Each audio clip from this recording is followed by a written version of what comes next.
Omoni fallait alobaka apanga botangelanga des musiciens apanga. Maintenant makambo fallait azo salati. Ba place ya bongo eza ba place ya blague te. Ya ba place ote ke communauté congolaise basangani défilé tout ça. Wana eza pena mindele. Obi fallait pour pas afandaki pembeni ya grand couturier ya makasi. Batu nyonso tout o babeta stade. Bazalaka na somo afali. Quand ba kofi pe baza ba warrior ba jibe pe ba warrior ba wera pe ba warrior ba fere pe baza ba warrior ba héritier pe baza ba warrior ba ngonya surtout etake ba warrior ba ya kota concert. Stratégie ngo proposer pour la réussite ya concert wana. To mona ba martyr nyonso betama osombi mulangi moko ya prémisse ba pesi yo billet. Bon, pour nga vraiment na raisonner gauche à droite té. Na c'est la fali. Non, c'est nga fali aluka maison moko ya communication, ba maison ya communication. Mutu soko sombi 1 giga na ona tongo ba pesi yo billet 1 giga. Oui. Arrête de Pierre. Yokelanga eloko oyo. Restaurant business class VIP Bruxelles. Yeah. Restaurant business class VIP. Yeah. Ouais, zalina ba cuisine spécialisée dans ndenge ya mukiete lokola cuisine spécialisée congolaise pe africaine. Awa soki okoti biloko tu ya mboka okoliango joli kitoko o makayabu kwanga mbinzo ndakala okoliango joli kitoko awa bilubutu elamba maka awa bongo biloko ya kotumba lokola soso ntaba mbisi awe tumba maka joli kitoko na niveau ya kosakana te olie ozamo bimba na restaurant business class VIP na Bruxelles bazali pe na mobange na salle oyo ba organizaka ba activité ya ndenge na ndenge lokola ba soirée ba anniversaire mariage conférence pe ba activité mosusu ekoki kosalema awa oso tuna ngai soki ezali wapi restaurant business class VIP na Bruxelles ezwami na adresse oyo 39 boulevard Jubilé Bruxelles 1080 métro Riboucourt l'une 2 P6 30 51 arrêt Jubilé. Awa na restaurant business class VIP na Bruxelles. Yango nde nzambe ya babilubu o Italie ba congolais pe ba africain. C'est naturel. Gardez bandi na yo toujours.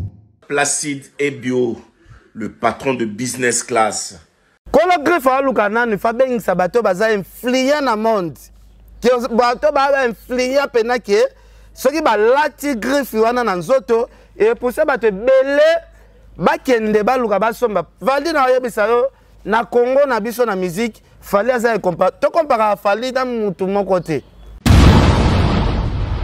to benga tout le monde star mais ngana yo comprendre que belé ba na bango ba vedette to si vient na biso papa chéri alata yoji chaque jour to komisa vient na biso papa yoji mais kolo yoji ayebiete.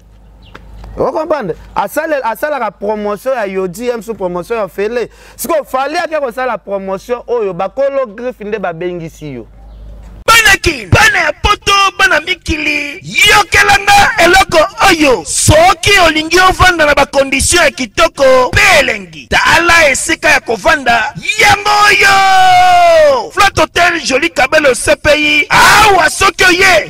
Ezali kambote kendo kosomba bakiti to nini te. Nyonso ezali. C'est-à-dire que awa okoyaka kanabilamba ya pamba. Okokuta tout ezali. Cuisine, salle de bain, chambre jolie kitoko. Bambetu ya nyekese, salon ya VIP, toilette. Awa kutu kolobate po atami kate kwei. Okoliango jolie kitoko, microbe ezali distrait. Courant 24h/24. Minda pelelele. Soki courant ekei. Mobangi na groupe électrogène ezali wana. Oko sentir kutu teke courant ikendaki. Awa makambo ya okendoko luka mai na ba cantine. Ezate mai pepele nyama ezali kobima neti kaka awa nde izini ya régie des eaux ezali. Posoki mai kake kei bazali na réservation ya mubange nango awa mbala moko ekomi kobima joli kitoko boko sentir kutu teke mai awa ekangami. Awa bazali meme na bar na bango oyo batu ya libanda bakota kate. Flat Hotel Joli Kabelo CPI ezwami na avenue Bula numéro 115 quartier Adoula, na commune à Bandalungwa, référence Église Mangembo. Na Flat Hotel, joli kabelo CPI. Nyonso. Pepele netikaka na film. Yozo ebisanga lobiken piana, ebisanga déjà que yo pozalaka warion. Yebisanga na Congo na biso nani aza warion te. Premier conseiller, premier ministre Azwaki. A quel conseiller n'a pas fallu pour que gouvernement va warion pour que ne bien il faut nazo sous le kauka. Après ça une stratégie nyoso après ça va fallu pour abuka ba stade nyoso libanda. Ngape premier ministre na sala ba même résultat. Oh fallait ça tika na iba na somo. Da mutu nyoso to aza congolais. De passeport, on a vu ce passeport congolais Warion.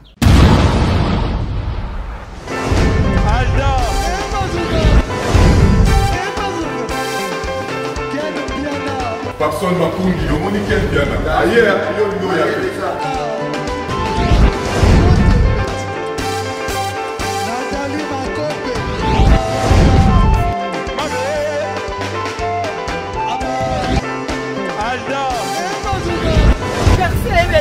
Fali à on va te là qui a donc malambo qui me dit.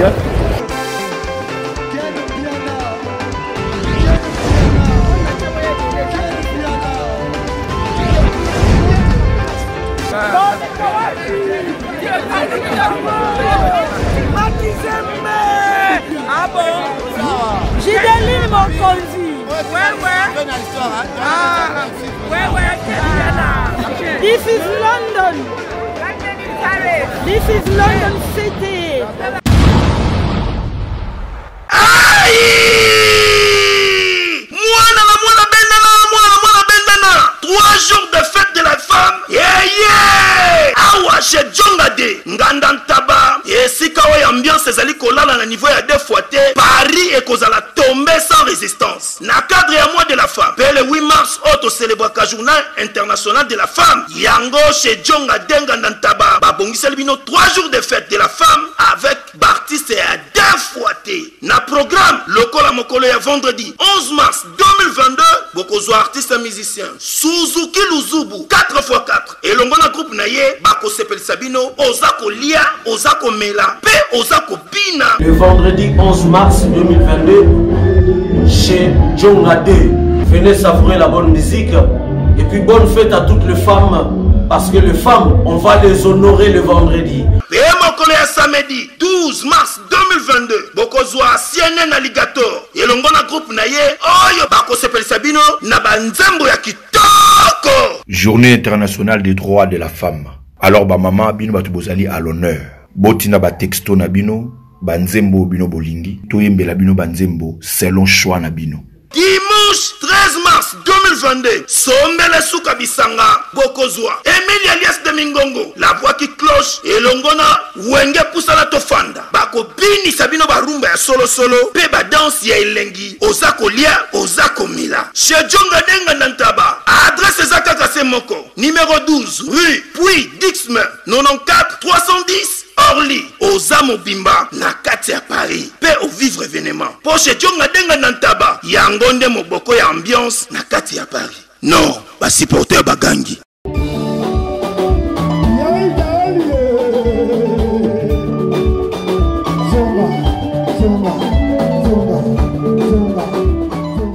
Voilà, Mbote Bandero Balanzi ya Fimbu na Fimbu News, c'est votre humble serviteur Validi Tamboué. En tout cas, c'est un kasi ya komona bien au sur poste téléviseur en pour Rolandela. Toujours communication et les caractères na chaîne notre préférent tout que ça la c'est un kasi komona bien de botal arabiso surtout tant ba suggestion na ba remarque yaka. Et on vous met ça la arabiso elengyo wapi en tout cas. Na bi ke bozana belé vraiment commencer par maman Lisette Lokangel il faut que moi Sinzambe na pesio mote la patronne la fondatrice Cœur d'Ortora pour capable ba nyonso ba sangana bona kati restaurant yole zone Dallas pas maréchal surveiller ça na bande connexion ba sangana bona kati ya Molenbeek na kati ya business class pa boss Placide Ebio na bossa nte maman biso Lisette Lowando pour capable papa Firmin matoto maman Iget Mulunga. Après avoir commencé à tourner dans parcours dans la ville prophète de Kinshasa, na sugi na Ken Piana. Avec lui nous allons peindre des situations concernant Maïnio, c'est que bon na carte internet. En tout cas, il y aura des questions au public de tourner pourquoi en tout cas à tourner belania. C'est quand saluer pour commencer notre masolo. Bonjour Ken Piana Makizembe. Ouais, bonjour Valdi Tamboué. Bonjour na prophète Emmanuel Dodi. En tout cas, Nzambe abate la prophète Emmanuel Dodi na maboko na ye ngaken na moni makambo ebele ba changement ebele na vie na ngai. Vraiment chaque fois soki na fandi Valdi ta vana la na raisonnera kombo a prophète Emmanuel Dodi na mona kae vraiment na tiake na place penake en tout cas azali demi Jésus on Nzambe atindela biso. Jour bato ba comprendre le prophète Emmanuel Dodi et kozala bien ndenge ba biso to comprendre prophète Emmanuel Dodi po na Congo na ndimite ba kozala mibale misatu basala Nzambe oyo Nzambe azo utiliser pour ça. Peut-être sans prophète Emmanuel Dodi soki na yebaka été Valdi Tamboué. Peut-être na ngai na zala na boité, peut-être to ngai to fanda boité. Peut-être bo tika lika ka yam suko raisonnanga keni to zalaka na ye. Ken azalaka lisusu te moni Babylone mususu il faut vraiment te remercier ka Nzambe te remercier ka basal na ye parce que prophète Emmanuel Dodi ezana jour na pe sa témoignage pena mission mobimba pona prophète Emmanuel Dodi moni soki était vraiment emsunde na latiata basket yo ansiluzo la kabela ngate po biso to yansu na ba moyen ya kosomba ba basket ya niveau te mais ansiluzo lo merci pesanga cadeau. Donc merci na Valdi Nego Yambinga. Donc limbisanga moi muke na temps on a vu lobela prophète. Il a zo mérité na lobela ke boy parce que emso sanye ndele longa bakundanga déjà histoire na ngapesi la. Tant bi melelo su sanye mais tant su bakunda yo ken pena. Tote comme on a mis que les cas na internet en tout cas na zo une chance sur so na makambo te mais pesanga occasion vraiment na me continuer ba question posa ba question vraiment sur toutes les lèvres ya ba congolais belé surtout ba fan na yo ken pena tu étais empoisonné.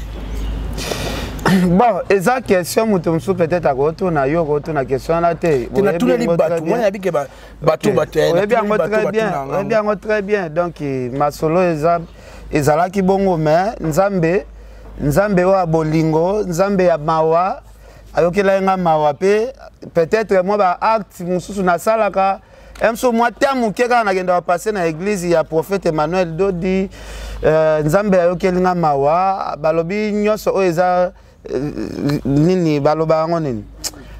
Ils respirer et comme ça Nzambe. Nyoso eza réveillé ezalaka ni les sans effet. En tout cas Nzambe azwa lokumu en tout cas na maboko ya prophète Emmanuel Dodi nyoso tout ezalaki ya komonana parce que nga nazalaki ignorant na yebaki te na otambola na eloko ya mabe bongo na nzoto ezalaka senga kaka un jour soki naoki fièvre peut-être na ki hôpital soki nasalaki erreur kaka bazongisinga mai. En tout cas, na linga na kufa sur place. Omoni Valdi Tamboué. Ya pito. Nga zalaka na yo trop oyebi moment o ba fièvre ucho beta batu makasi awa. En tout cas, ezwaki biso presque ndaku mobimba. Na me mabana na hôpital. Bazong sabana ba mai, bazo pena ba traitement. Soki komi tourna nga omona soki na kena komi ka liboso hôpital. Omona ka appel moko ya likambo moko boyelinga ba na changer destination. Na soka ba kisi ka bimela na meli. Nzamba sunginga. Ok, ba moment oyo fièvre ya takaki nga vraiment makasi. Soki kaka na kotisaki makolo nanga na hôpital ndenge nazala kende kozwa ba traitement. Soki makolo nanga ekotaka ndele lo histoire nanga déjà ici là. Mais Nzambe comme Nzambe ya bolingo, Nzambe ya mawa, yango na senga bande ko nyonso oyo bozola da biso. À part kosala ba délire, à part makambo nyonso to sala na mokili, to tiaka Nzambe na première position, to pesa kaya ta journée moko na semaine parce que problème moko ko yela yo, emso Nzambe ayo keloka mawa ndengo tiaka makolo kenda ko kumisa kombo na ye. Vraiment ngai soki nazalaka na via mokili nde nazala tambola depuis kalana, en tout cas likama o pena elingaki yelanga na ngana tika bana nga, mais Nzambe pena Nzambe nanga merci na comprendre Nzambe ya prophète Emmanuel Dodi Nzambe moko aza likolo moni babilo mususu soki ezalaki na ye ko pesa témoignage nga moko boye bato balingai ba comprendre te tozala jour mona Roger Ngando prophète alobi ken nzamba olakisa nga namoni déjà 3 fois nzamba olakisa nga batieli yo poison nzamba alakisi nga yango 3 fois en tout cas nabombi mais nakoki te abengi mpe baroger Ngando abenga mwasi na nga tosolango mwa bato ebele toke koluka baplace basalaka baexamen ya poison Roger Ngando aza témoin basali bato nyonso to examen tout le monde azalaki nango te bayo trouver poison na nzoto na nga eumelaki déjà abi poison ngo eleki deya ba 3 mois donc na kati ya 3 mois wana nazalaki na kati ya mutambu ke jour na zwa kaka eloko mo eprovoke nga so nakeka hôpital eloko ya liboso so batutisi nga kaka mai ba epesaka mbala mo retour sikoyo soko oza mpe na poison bato ifo basala très attention soko oza mpe na poison okende na hôpital epa baminganga na biso bamonaka yango te donc eza na ba spécialiste oyo basalaka ba test wana donc il faut kosala mwa keba quoi après ken penozaki traitement non nazwi traitement eleki nango très bien déjà c'est bon epesi nga kaka esprit ya kokoma sikoyo prudent na vie nakosala confiance na n'importe qui te lelo bandeko na nga bajournaliste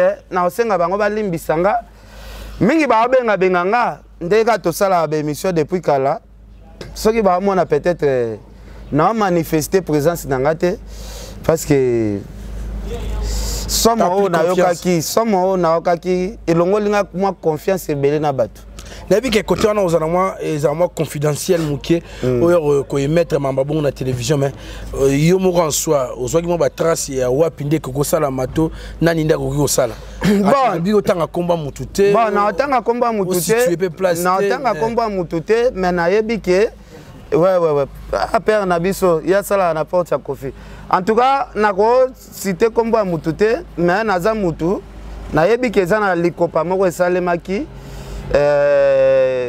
baluka nga pe na justice baluki nga justice masula justice ekendai mwa milai bakokaki te baluki nga sikoyo na ndenge ya poison mais bon nga azaka mutu nazala prudent te bazwaki nga pena na mutambo wana poison mais nzambe asali grâce toke pena dossier moi torté bon gloire et louange au Dieu tout puissant pour na temps sous le longue ndimio aux la carana bon vraiment en bonne et due forme quel pena préoccupation mi balé zalike polémique moi autour ya makamno ya voyage en tout cas mukwana na zoki chance en émission na mbutalikasu et bozaki babino mbena plateau et le temps aussi et pesa yanga pe la chance te ya tout no ba question mais le roi na zuyo ndike pena goye bisa batu nini ken pena ke Belgique ken pena azongi la vraie raison. Merci Valdi. Premièrement nanu na loba nga voyage nanga jour nazo kende aéroport na côté na bureau ya prophète Emmanuel Dodi pona kolaka e na bisi prophète na bi prophète nga nazo kende en tout cas otianga na mabondeli to soli na prophète a prier lenga mais eloko moko na remarka ki nazo bima prophète atalinga aseki alobi mais nzamba wala kisanga voyage na avril mais yo ke nozo voyager lelo février ndeni o voyager na février maintenant comprendre nzamba wala kisanga voyage non na avril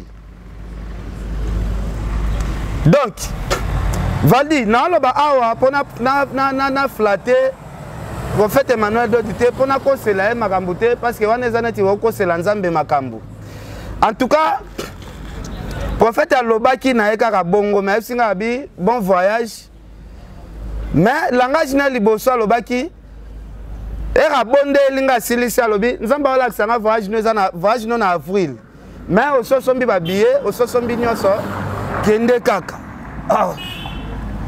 na kena mati avion na komi na Bruxelles nakutana na complication nakutana nango parce que dans la terre opesa ba raison ebele te complication nga nakutana nango na lobaki nzamba zwa lokumu nazwaki makambo o prophète Emmanuel Dodi abisenga nga nazwaki yango likolo ezalaki message munene oyo nzambe alakisaki ye donc elakisi ke kokota na ngai pe na bela kokota na nga na Europe peut-être eza na ba danger moko ya mabeli ngai yela ngai nzambe salaka d'une façon d'une autre parce que mosali ya nzambe amoni asambela nga amoni nzambe alakisi eke voyage na ngeza alakisi fona voyage na avril mais nga na kena kiteti na février donc prophète ya bise ngamo ezalaki déjà message ya munene nakutani na problème à bongo en tout cas na jirango na kombo nzambe na pesaki nzambe merci na baki nzambe azwa lokumu makambo prophète Emmanuel Dodi ayebisa nga ifalaki na changer jour ya voyage ifalaki na poussa ngoti na avril ndenge mosala nzambe amonaki donc nga pona nga nalobaki nga nazwaki yango na grandeur o batu bazozwa te nga nazwaki yango na dimension mosusu ke message ya nzambe eyelaki nga déjà na départ na nga ya voyage le même jour mais nasalaki yango mwa négligence message ya nzambe eyelaki déjà bien avant mais ba problème ni okuta na kati za 20e non nalobaki na kopesa ba raison mingi te nga nayebi kaka carnet wana ya vaccin carnet ya vaccin ebungaki ngai bon réservation ezalaka nango na problème te hôtel vie nanga Placide ebe moto azwaki yango en charge azolaka bato nyonso tu baréservaka 1 mois mais afutaki moi quelqu'un nuit afutaki est-ce que vous avez un séjour à 1 mois? Nous avons un séjour il y a 1 mois, mais quand elle a fait bien, bafuta hôtel mobimbate parce que mutakoki pe koya, à quoi c'est la peine hôtel ou anata lobby na hôtel mususu. Donc nga e considère kaka kokende na ngai kaka e considère kaka falaki ka pana kota. Dans ezalaki voyage na ngate moment wana. De falaki na kutana na mwa complication. Valdi il faut to ba grandeur ya nzambe. Nzambe ko permettre Valdi nga na fanda boye na nini na immigration. Mwana mwasi oyo na pesa passeport. Atala passeport nanga asengi nga na pesa papier ba place na eli touristique. Na pesi atali après asengi nga lisusu makambo ya billet makambo ya réservation. Atali na epe réservation après asengi nga ni na bango wana ya test ya corona. Ebunga nga siko soki pe na tikaki yango na kati ya avion soki pe na ba immigration na biso ndeza mukande kende boyezo nga boye mabe peut-être na yebi place document ne bungela nga te vraiment na lo bango na vraiment sincère donc complication elinga ke zalate parce que ndeko na biso mwasi ana mundele ya immigration asimbaki déjà caché alinga beta mbala moko mundele mususu aye akoti parce que era tuninga lobi hotel ango ofuti ba jour muke boye ndenge ni ndena zimbongo nazaki nango na poche ba dollar na simbisi na bi le reste des jours je vais payer ça sur place moi-même donc atangi pe mbongo nanga atangi asilisi azui caché po abeta po na leka mundele mususu aye na biro na akoti nde babandi ko sola munoko ya mboka na bango o eza français te yepe siko abandi ko konto akuta de abasimbi caché po babeta siko oana ye abandi ko tuna ye ndeni ni on se retrouve na bambongo bonde abandi ko expliquer ye pourquoi na simbisi mbongo babandeli siko lisolo a 0 nde o ayaki nde abandi siko complication nde batindika na deuxième contrôle de ponanga nzamba zwa lokumu na o nyonso elekaki nzamba zwa lokumu meto kayibe bakombo muso yaki cité wana ke bato basista ki yo na tango yango vraiment banet bakulutu na solo ka ba boss Placide ebio ba fait deux muzungu na pesi mbote to kayipe kombo ya artiste musicien Fally Ipupa ken pe bete asomo lisolo mo muke obengaki ba Fally bon na ndenge ya logique na vie photo zalaka reconnaissant très bien nga problème wana ekomeli ngai epanzanaki na ba réseaux sociaux ken bakangi ken ba refoulé ken basali boy en tout cas eshokaki Fally makasi namonaki bureau mobimba ya Fally Ipupa bazalaki déranger à l'occurrence Soule azalaki obenga R2 faire gagner la merveille azobenga R2 bawario nyonso tu bazobenga R2 Fally Ipupa ye moko pe abengaki ba place bato Fally abengaki peut-être na ko citer ba kombo na bango te omoni na ko citer te abengaki pena ba place pena il faut ko toucher aye ba problème ngo ezani ni boye en tout cas Fally pas regrettaki souci a Fally pe ezalaki falaki na kitana ngata na France Fally kuta bengi alobi soki eloko moko ezo compliqué kuna o esengi ata mbongo nga moko nazwa ngo en charge abengaki pena bato ya likolo ke Ce qui est un eloko mo boye sengata monter moko ta batiango na charge na ye moko andima futa bi ata soki esala combien andima futa na mona na bi na vie to négligeaka bandeko na biso te surtout ba relation minene neti ya bafali to négligeaka ngo te moni fali alataki likambo nanga vraiment souci alobi en tout cas soki esenga monter nini a se sacrifier futa ngo alinga te alinga shaki nanga te alinga malheur nanga te na yokaki biloko abongo en tout cas etangisa nga ma misu na otanga kombo ya mundele fali abengaki te na otanga kombo ya mundele fali abengaki te mais na kati ya centre mindele ya centre ba okamwa ke mutana bengi comment stera munene boye stera munene azo intervenir na kana yo bon, parce que comment qui peut na centre place na comment qui stera munene boye bana stera munene obenga pona kana yo il fallait depuis kala o laksa musalo sala ka boye mais et ça là un plaisir makasi mindele ba okamwa ke star ya munene neti fali abenga ki azo se déranger mais yemo ba bino bosola na téléphone entre yo na fali te nga na anecdote mo be na mboka auto yebike ken fali a bloqué te sikoyo ko bloquer mutu mso akozala abenga na téléphone te elasika ateke batu nyonso babenga ko na téléphone de balinga yo très bien mutu mso akozala benga ka te malinga ko koleka batutu netinga na oyebiso Valdi prophète Emmanuel Dodi peut-être tout sola kana epena na téléphone pamba te kutu na benga ka ete yepe ko benga ngabo epena abenga na ete mais asala nga ba surprise ko le bato na sola kana bango to ba fergani bazo benga ba sule bazo benga ba kokodi la so ba benga et l'accina ni anasima règle OK mindele bango moko baye ba mwana kati ya centre ke artiste munene abengi pona dossier na yo e sangwe komiti kuna pe baye kozwa kombo nanga ba beti na internet ba moni pena ba titre o batu batiaki ba refoulé ba lobi c'est que garçon très populaire na communauté congolaise tala ba nombre de vieux belé boye na kombo nozo sesa batu ba nombre de vieux belé boye wana lo bango nzamba yo kanga ba kama ba nombre de vieux mais oui nazo ebisa yo vedo muzungu tozoza na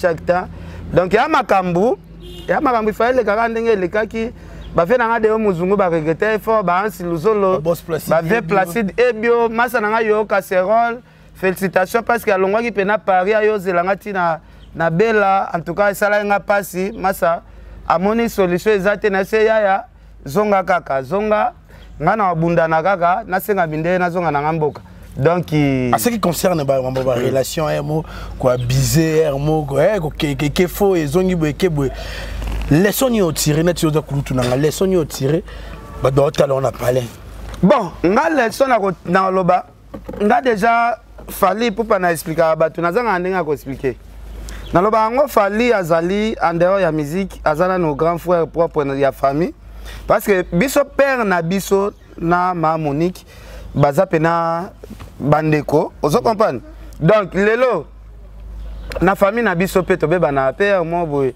emso na ba vie koko ba sœur Angèle emso pe to benga na te za pareillement na fali biso to souffrir na beta seto makasi na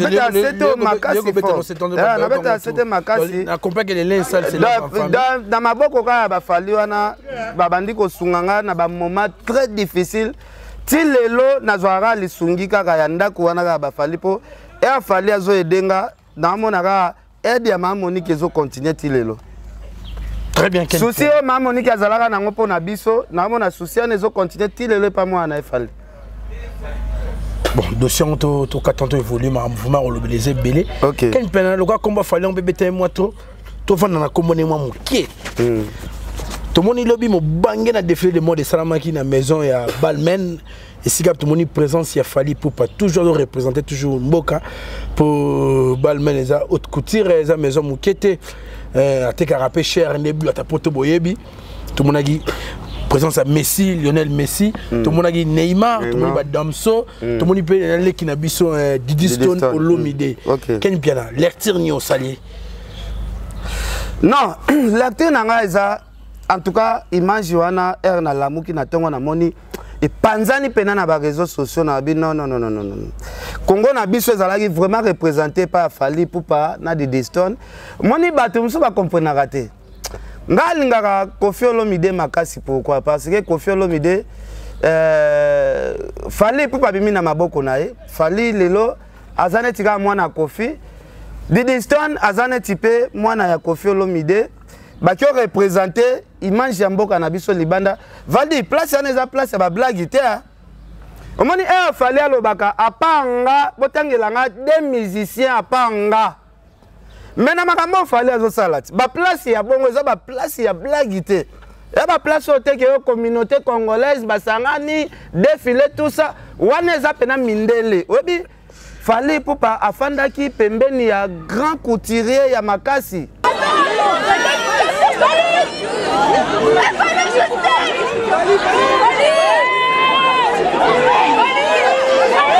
Et là, qui c'est que star à cause de limiter quand on a musique. Star, il faut développer l'horizon. Et quand il fallait pour Panamona, c'est moi qui la film. Papa, la vie est belle, le film, et tu as la mémoire, il y a qui va na ba TV5 tilelo. Oh papa, il y a mon papa m'a bazala ben 100% star. Il y a mon lelo pe Fally aza 100% star. Bato msusu bazo koma na ba commentaire. Oh non, omoni akatiki musique yake koma maneke. Oh, Fally, omoni défilé de mode yana ba Fally bakendaki bakuta na ba Messi, bakuta ni na ba Neymar. Bakuta na ba leki na so ba Diddy Stone. Fally eza place moko ya blague te. Vitrine ya munene. Kolo griffe aluka nanu fa bengisa bato baza influent na monde. Ke bato ba influent pena ke soki ba lati griffe wana na nzoto et pour ça bato belé bakende baluka basomba. Fally na yebisa yo na Congo na biso na musique Fally aza to compara Fally na mutu moko te. Na sens nini? Tala ke chalere oyo mindele nanu parce que tout le monde a Fally kaka na ba image kaka betaki stade ya mboka boy abetaki stade ya mboka boy akendaki Amerika abeti ba polo akenda place ba beti nini Fally akeko kutana siko na retrouvaille place ba grangolo ya monde parce que ba bela Neymar et puis ba bela Fally na ebisio ba tuneti ba Messi baza ba star moko omonika ndenge tozamona ba Michael Jackson ke cérémonie moko ba beng sa Michael Jackson que Fally moko boye pa ye na kati ya cérémonie wana.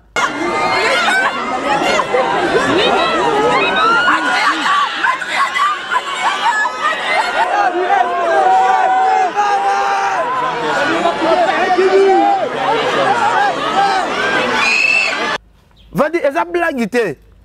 Ba Messi lelo ba Neymar, ba grand star to landa balle te. Baba tout le monde mundela autorisera bango jamais batambola place publique. Donc si vous place wana eza place oyo ba bengi ba non influent ya monde.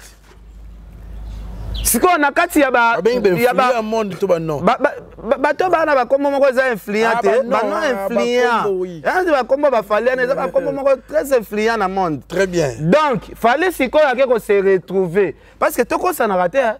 Baleki na biso na ba Diddy Stone wana ba grand star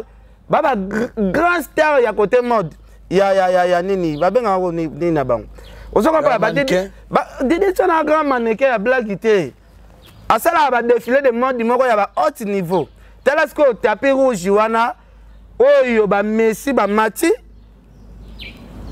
oyo ba Neymar ba mati so Fally pour papa ya mati nga bula écoute mso Fally a mati kaka mso mindele ba yebete mais nga na moni ndenge mindele ba kanga photo bazo crier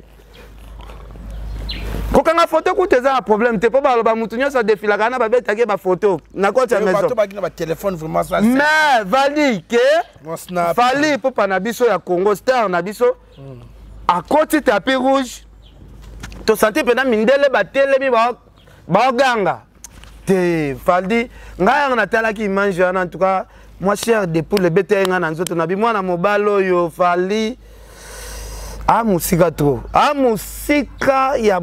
trop to salaka ba aventure te nga ko na senga vraiment na ba analyse o to salaka ya ba artiste na biso ya mboka na biso Ah, tout ça a fallu musika, tout ça a fallu musika. Tout ça analyse na so Kofi, Wera, JB, Litungulu, Ndembi, topoti bango moi pilipili, moi mungwa tout ça, topoti bango atana moi pas polémique. Fali en tout cas, fali a comme moi musika pas polémique ya ba musique ya mboka na biso. Fali za a son échelon T. A son échelon T to ko tsaka susu. Tout na oui, il y a une mission, il y a une personne qui a douceur. Mais Valdi, Nazolo Babiloko Oyo et Salinga, cher de poule, parce que Valdi, Lelo, Tobengara tout le monde est star, mais Ngana yo comprendre que Belé Bana Bango ba vedette. Tu sais, viens Nabiso Papa Chéri, là, tu as Yodji, chaque jour, tu commis ça revient Nabiso Papa Yodji. Mais comment Yodji a bien été? Vous comprenez? À ça la promotion à Yodi, sous promotion à Félé. Ce qu'il fallait que ça la promotion, oh yo, bakolo grifinde ba bengisi yo. Bakolo grifinde ba bengisi yo. Lata bi elamba na biso pe na chaque cérémonie na yo, biso neto bandola. Fallait côté na liste ya batu oyo. Maison ane banda ko latisa, balmen. Siko ndenge ba latisa ba Neymar ba Messi ce qu'il fallait ba banda ko latisa yi. OK biloko tout fallait changer mikolo to bitu na fallait ba look ya boazo zo wapi fallait ba magasin OK signé déjà contrat. Ma somme rappelle balmen trop hein. Non, à quoi somme Mbappé mais à côté déjà na kati ya contrat na minute bando somme Mbappé parce que ba stock na ba stock parce que ya zo représenter. Si ko fallait pour pas ndenge à latie loko wana et pour ce siko biso ba congolais nyo surtout ba wario nyo sa République démocratique du Congo ce que to kendo lukango grâce à fallait pour en tout cas merci Ken Pia toujours évoluer tout ce que na combat fallait wana pour actualité ça moi ming vraiment côté le 29 octobre Ken Pia na yimo mibero yibisa en vérité yibo warrior mais Valdi oui tout ça na ndinga logique batu ba olanda biso ba bazo baté Yozo ebisanga lobi Ken Piana oyebisanga déjà que yo poza la warion. Yebisanga na Congo na biso nani aza warion te. Parce que mboka na biso eza géré et pas ya premier ministre warion. Biso toza ba peuple. Mais tout le monde aza warion parce que premier ministre a lobby gouvernement warion. To ça la gouvernement warion, Ba warion baza ba soda makasi ba bunda makasi. Mais yo za mwana Congo. Premier ministre na bina sali gouvernement warion. Mais biso na sotoza automatiquement ba warion. Na ye premier ministre za warion. Pourquoi premier ministre ya mboka na biso?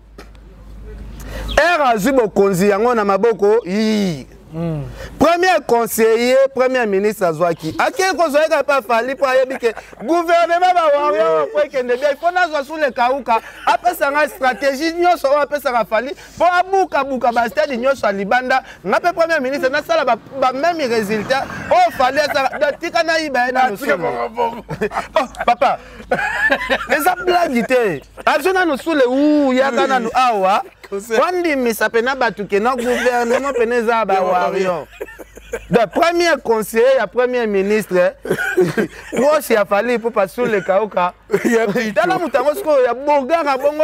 Ce que tu vas se peler là, on a fallu pour pas. Moi sous le nae pembeni, batambola, mutamayele net sous le parce que les autres bango, les arbres te belé balanda ba musicien, bana ba pe ba bourrique. Mais fallait pour pas herba lobara. Sentir neza makasi, sentir neza batuneti va sous le kaoka, sous la tanga trop. Atanga trop, on a bagage intellectuel, il y a jeté. Après ça peut falloir une stratégie et belé à l'organisation à vie. Il y a un moment premier ministre qui dit non, il faut que ben dans mon mobile tous en aient pembeni. Et déjà sur les awana. Bisognos tout aux awarios nambo. Aux la pasteur, aux awarios, aux la maçon, aux awarios, aux la soda, aux amarions, aux awarions. Aux la sango, aux awarions. Dans moutonnions surtout aux congolais. De passeport, on a vu ce passeport congolais warion. Vous comprenez? Pardon, tu continues. Ok. Toujours moi chinchi. Il y a là sumba moko. Pourquoi ça n'a raté? Tu sais la coca publicité. Ah papa, tu as un niveau, c'est la coca publicité, tu n'as pas Pepsi, tu sais la gaga. Oh, ce qu'il fallait à Simbi Bombongo Belé, dans la biso basenzi. Donc, on a l'autre côté de Simbi Bisimbasi. Yapito, le 29 octobre.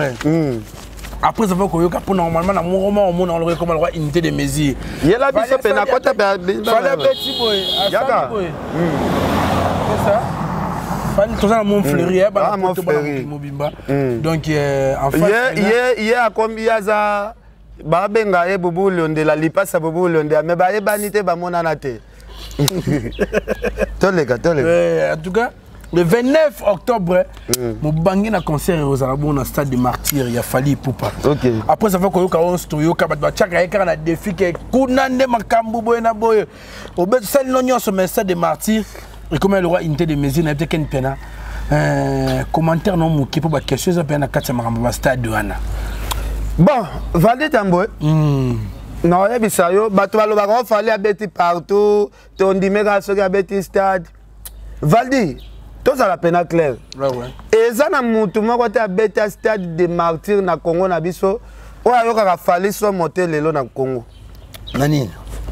Batunyo surtout au habité à stade, bazala na somme fallait.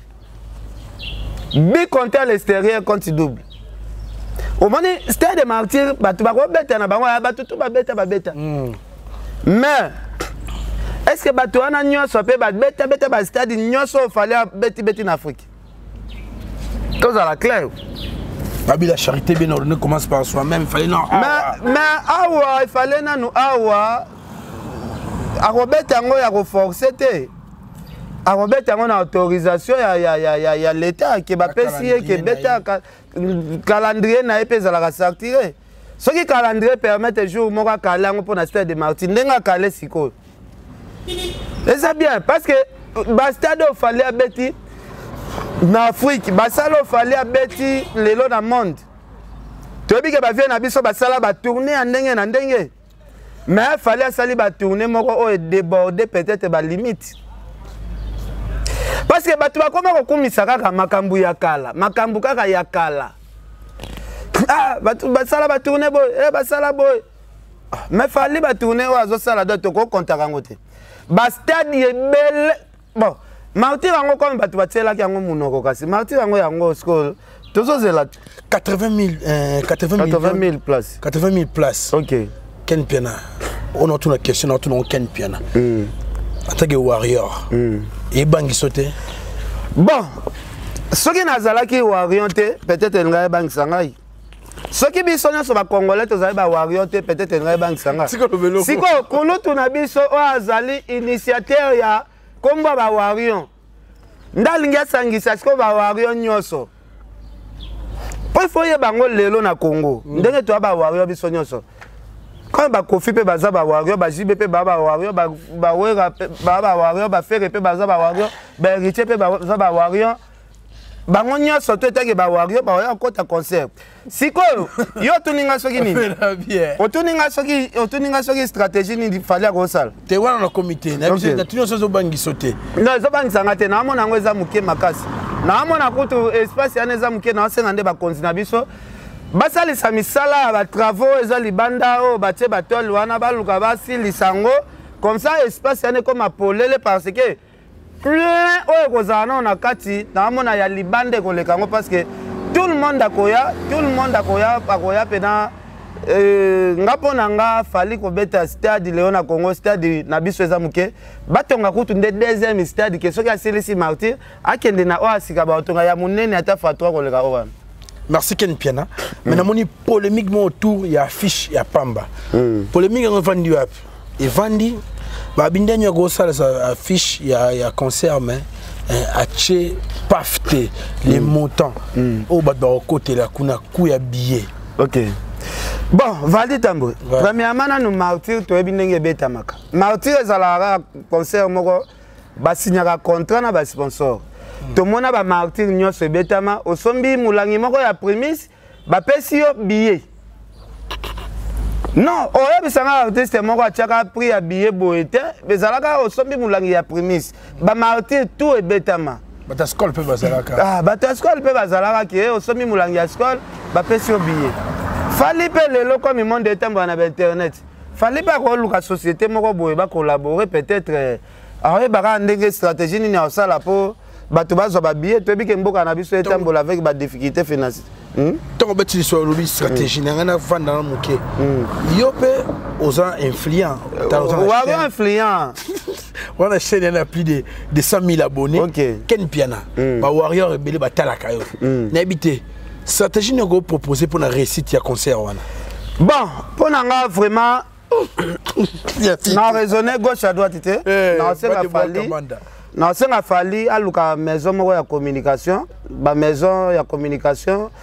Mutu soko sombi 1 giga na ona tongo ba pesi billet 1 giga. Oui. Osomi ga 1 giga, yo yebi leo na Congo biso nyonso tout za soifé. Ya osomba méga na tongo. Osombi 1 giga ba pesi billet. Je pense tout le monde a la capacité ya koya na stade de Martyrs. Osombi 1 giga ba pesi yo billet na yo ya stade de Martyrs. Meilleure solution. Na osenga ko fali na osenga ba proche ya fali na osenga ba manager ya fali idenga na pesi ya muke ya ngwana parce que tout le monde asomba ka giga parce que stratégie ya ba vie na biso ezalaka osomi mulangi ya masanga ba pesi obiye fali comme amutu ya kutita melaka ne bokite comme fali melaka bokite melaka bangite stratégie somba 1 giga ba pesi obiye pour ça concert ya muta a tchaka kutite c'est tout na ba pasteur ba somba ba giga ba ministre ba somba ba giga tout le monde a la capacité à somba giga. Donc idée proposer na bureau tout na ba organisateur ya concert wana ya ngwana. Mais eza idée ce que ça bien ça va ce que ça peut mabe na habiter mais na habi 1 giga ça coûte $1 seulement. Au sombi 1 giga aux billets eza une meilleure façon ya ko teka billet vraiment stade wana ta batu ba kosomba ba billet nyonso na journée moko. Journée moko déjà déjà plus de 80 000 places yana nyonso côté comme na tongo ngana koloba ceux qui balancer message na 8h 8h 10 minutes tala kanga date lelo walai ceux qui balancer message na stratégie na loba que osombi 1 giga ba pesi billet na ya biso ceux qui balancent message en a 8h juste 8h 10 minutes il fallait déjà stade année ils déjà plein ils ont déjà que non ba place tout est occupé dans 10 minutes à pam 10 minutes seulement. Mais il faut aussi souligner makambu ya sécurité ya bateau bagoya en tout cas pour problème to comment on Kinshasa yango na ken piana insécurité comment ko soit place makasi pour ba phénomène kulu na ndenge ya en tout cas côté on a vraiment faut souligner ngo makasi pour na mona ba commentaire mutu musomona na banga goya po yebike Valdi ouais ya pito au moni concert wana à stade de Martyrs vient abiso gouverneur de la ville Gentini Ngobila on a bengaka a commissaire Kinshasa a comme ça Kinshasa net papier duplicateur et zanga tâche. Donc Kinshasa comme propre net papier duplicateur. Ti andimi ko pesa fali stade wana ayebi que ba sécurité nenga kotia makambu nyonso to ayebi nenga kotia parce que ba likozi protège pesa la police ezali donc côté sécurité ko to bangela na biso angote po eleka nango bien parce que lelo na ko annoncer pe bato Bouboul a commis notable ya bandal. Donc, bah, nommé mettre ça la mission spéciale. Si quoi fali moi na ya badal azobeta na stade. Dans ce jour ngo likonzi pene ko sala musala ya blague. De ça va. Ah facilité. Facilité à kandaza. Bon. To so la masolo sosim. Ah, ils sont lisés. Attends, merci à tout le monde qui malé benasuka. Mais tout le monde bongo tout le monde avec tous biso sur lobby na katia na oshwe escape kulutu na yo kulutu na biso Kofi Olomide ba ki ko remettre mo bangé na prix pas ba DJ ba bien nenge ba consommer la musique na ye na Kinshasa na ba boîte en tout cas bazala qui vraiment indifférent il fallait ba remettre le mot pour et motiver quoi ça la ba musa kitoko n'habite commentaire na mo kekaka vite fait. Bon, commentaire exact, bah DJR va remettre Kofi, il connaît amené les bons trophées. Nga ça lui a plaisir parce que tous à la ignorante. Kofi Olomide n'a pas fait musique qui est bête à Ramakasi, c'est ça musique il y a Kofi peut bête à Ramakasi même il n'a pas boîte. Donc toko bo yango te soki lelo ba DJ mboka na biso. Ba pesi Kofi trophée wana maintenant oyebisa yo Valdi Tambwe. Ouais. Eloko na ngana loba peut-être batu ba boya. Ba DJ wana omoni baza bandeko oyo ba eda ba artiste et musicien. Donc déjà nga esala nga pasi ndenge bazala lela ndenge ba artiste ba maltraitaka bango ba pesa bango valeur te en tout cas eza moi pasi nga na osenga ba musicien balanda pena maloba ba DJ o balobaki na émission to salaki na Kofi. Donc ba meka ko edaka pe ba DJ vraiment ba sungaka bango et ça la bien. Ministère à culture pe et sunga pe ba DJ parce que ba sala ka musala malamu pena na mboko. En tout cas merci Ken Pena. Tolobi moi marambo ebele. Na nyonso tolobi a Tom Swagin lo mona mutemo ngo communiquer bat ba ta biso. Tom Swagin a eu occasion de nos questions côté oko baksanini. Bon, na lobaka ka bandeko na ngai nyonso tu ba zolanda biso vraiment place to beta libaku ka balimbisa biso to ba ta polele bato mso ba loboken comment yo zoloba bis ba congolais nyonso tu baza ba warrior. Oh, premier ministre na biso aza warrior. Parce que biso so ba congolais to ba warrior, ba Kofi baza ba warrior, ba jibe ba warrior, ba wera ba warrior. So mon continent biso ba warrior nyonso ya mboka. Mon continent so ba warrior nyonso ya mboka. Fallait pour pas. Azana concert na le 29 octobre. Tokoya ko soutenir biso nyonso tu. C'est tout le lobananga suka ngwana. Viens na Louison Mbata boutique second hand. Second hand. Oh, c'est nanga Pauline Lumumba RDC Monde. En tout cas c'est Pauline Lumumba RDC Monde na kati ya Genève. Viens na Deo Muzungu. En tout cas viens placer Ebio. Viens na ngai chez Jonganga Ntaba, viens na chez Jonganga Ntaba. Adel Diogo Bagou danger. Prince Yawe le mystère Vexas. En tout cas, bande gonya surtout bola ah na Simba yo mama wario. En tout cas, moi c'est Apembe Nancy yo yebi. En tout cas, Edina Ajay. En tout cas, na pesi Whisky Wishia. Whisky Wishia Dominique Mulumba. Bambo Tebele. En tout cas, merci Valdi Tambwe. Place to betel bako bandeko. Bolimbisa kaka. En tout cas, basali ensemble nyonso pe bozuli bako alanda biso. En tout cas, Bambo Tenabino. Petit Naomi Biakou a fêté anniversaire. Naomi Biakou, anniversaire à Naomi Biakou Lelo. Donc, tu as vraiment passé journée Nabiso bien. En tout cas, joyeux anniversaire à toi, Naomi Biakou. Vrai cher Mboko. En tout cas, un séjour très spécial commémorant ton activité. Moi, ton frère, ton chéri Valdi Tambwe, je viens tout doucement pour te souhaiter rien que du bonheur. Il y a qui battait belle bataille au Saranate, à commencer par Yemei, Kouloutou Ali Nomoke, mon London, na Pession Motesco Zoami, Maison qui t'aime, c'est Pablo qui t'aime la paix, en tout cas, aux Raté, Anisi tout l'américaine, Olga Mbimba, en tout cas. Atana bosani sero na orgami makomone ya kaka na pesio mbote Sarah Baby Care mama na badishu na pesio pe mbote na bay nyonso neke bose belé na seri bino ke somu komsu boyo kité rozio kata msu na oyo ya mama ti ya longo na pesio mbote mama na nga Cécile Bofunga na pesio pe mbote moto na nzambe dona ntsumbu tour du monde motema mama Licienne ba parents les hymnes na les gré na pesio mbote sko zwami. Directeur Blanqui Orides, en tout cas, on a PCO Bembote. Hier, vraiment, il y a un papa français, on a PCO Mbote. Maman Tia Longo, on a Maman Tia Longo. En tout cas, on a PCO Mbote. Ken Piantro, on a Souka. On a habité sur Mambo Baksezali, comme on a belé. Gouloutou Ali no Mokemo. En tout cas, Venangai, Dolax, Biakou, on a PCO Mbote, Toboak Sangai. On est ensemble, vraiment, en tout cas. Boss à pas chamou bébé na personne de papa mec ça dit maman Hollande Bakani ça Judith Wumba compresseur un coup Kouloutou na ngai ya na ngai Elodie dit pas ça moi ça m'a beaucoup pété na pression mbote centralisation de Paris à tout seigneur à tout honneur en tout cas na pression mbote massa centralisation de Paris moi si Nzambe moi si Makambo en tout cas na pression mbote en tout cas batinios va tala biso c'est fini pour aujourd'hui à on est vraiment la clôturer émission avec Dominique Mulumba Kanko en tout cas vous s'abonner massivement dans le site.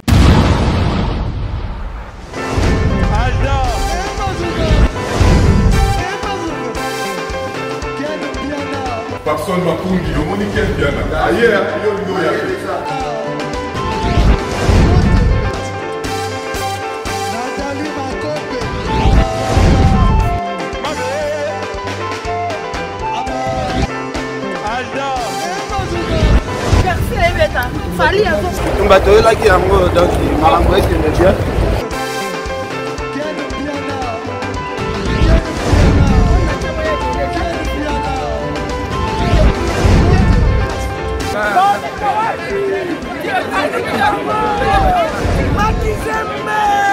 Ah bon?